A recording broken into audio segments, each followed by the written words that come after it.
Music is a really important part of how I found myself and my, self-love.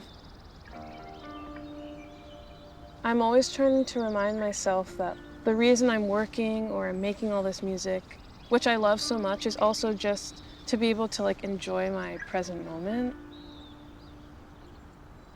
I grew up in the suburbs and I never really had a strong community around me. I was always kind of solo.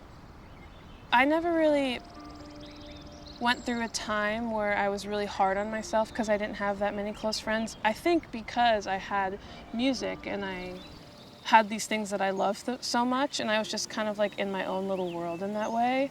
I feel like music was my community.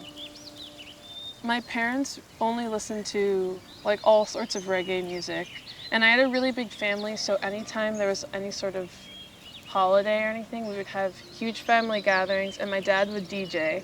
So I grew up with that style of music, and then when I was in high school, I found I started listening to Simon and Garfunkel, and I kind of discovered a lot of American folk.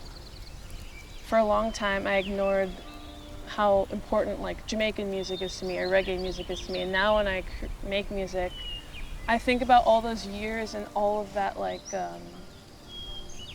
music that I didn't realize was an important part of my identity, you know? When I was in my sophomore year of college, I suddenly had all these strange things in the month span start happening. It turns out that I had developed type 1 diabetes kind of suddenly. I went to the hospital and I was there for 5 days because they have to slowly regulate your blood sugar back to normal. I had to get into the flow of learning how to live with it, and music was the thing that quickly brought me back.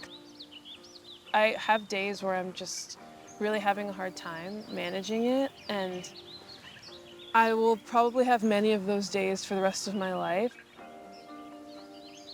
Really hard moments of my life are things that I'm constantly thinking about, and I'm constantly adding on to it in my mind as I get older and as I grow as a person, and I'm realizing how I've grown from that experience.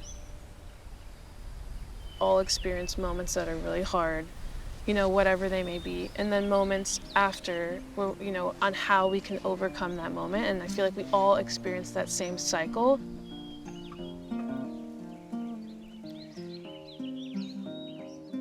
Why I love this song is it's all an internal process of discovering how you can cope. The song that I chose is called Emerald River Dance by Judy Sill. The song is so beautiful because it's a metaphor for how pain is a natural thing that we experience. She uses nature as a basis to think about how we can process painful experiences.